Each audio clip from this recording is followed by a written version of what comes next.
Тобокелчиликти көп камтыган тармактагы ири долбоорлорго 100 миллиондон 500 миллион долларга чейин каражат сарпталган. Анан аларды кайра карап чыгалы деген билдирүүлөр инвесторлорду гана эмес, башкаларды да кооптондуруда. Кыргызстандагы тоо кенин иштеткен компанияларда жок дегенде 25% мамлекеттин үлүшү болуш керек. Бул туурасында жогорку кеңештеги айрым эл өкүлдөрү айтып чыгышты. Мындай билдирүү бул тармактагы инвесторлорду ойго салбай койгон жок. Анткени тоо кен тармагы көп тобокелчиликти камтыйт. Алардын көбү ири долбоорлор.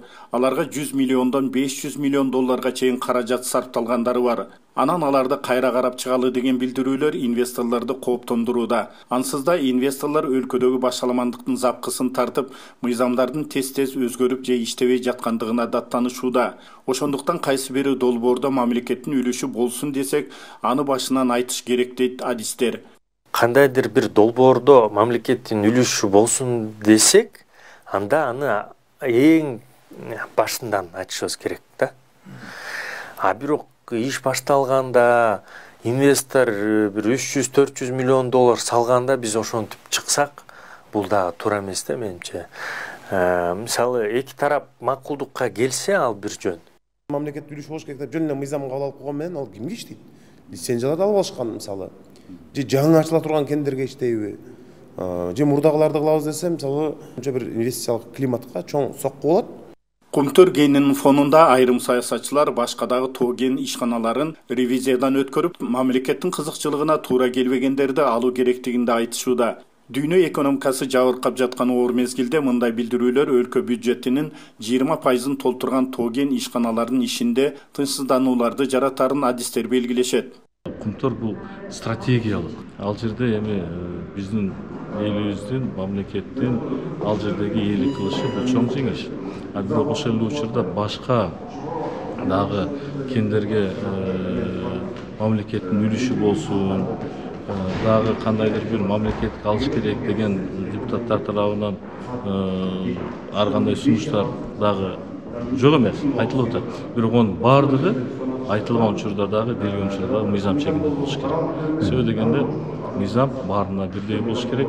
Мыйзам иштеген жерде инвестор келет. Кээ бир учурларда болуп атат, коррупциялык элементтер менен аралашып, туура эмес багыт менен алып алган ошондой кең байлыктарыбыз болгон учурлар болуп атат. Ошонун негизинде пайда болуп, мындай коомго алып чыккандан кийин кээ бир саясатчыларыбыз ошону туура айтып чыккан убактарда болуп атат да, мыйзамсыз кетип калган, мыйзамсыз алынган, лицензиянын алынышы, же болбосо экология жактан мындай кемчиликтер бар деп айтып чыккандарды жөөйлүү себептери бар.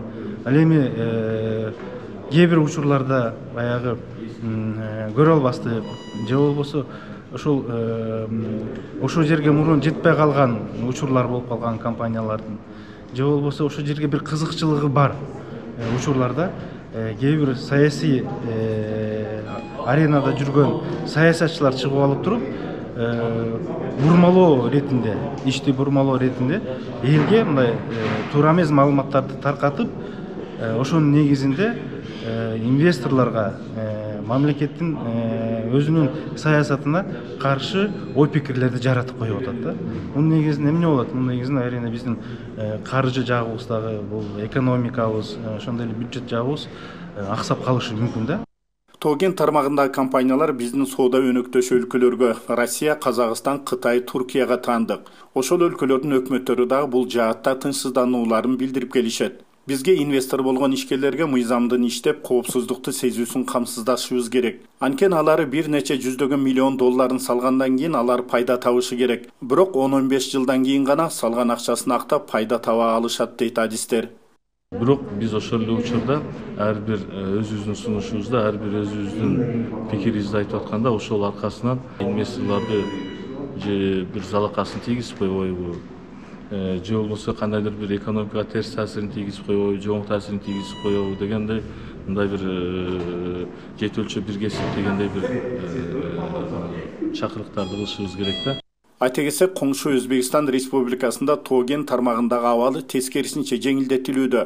Анда президенттин жарлыгы менен нефти жана газ өндүргөндөргө салыктын жүгү 10%, алтын жана жез өндүргөндөргө салык 7%, вольфрам 2,7%, уранга 8%га чейин ылдыйлаган. Мындан тышкары Тоген тармагындагы 50ге жакын ишкана менчиктештирүүгө коюлары айтылат. Тоген тармагындагы ишканалардын жүгү абдан оор. Бул ишканалардын өлкө экономикасындагы ролу да чоң. Миңдеген жумуш орундары түзүлүп, элдин жашоо турмушунун жакшырышы, инфраструктуралардын оңдолушу, өлкө бюджетине төгүлгөн салыктарды эске алуу зарыл.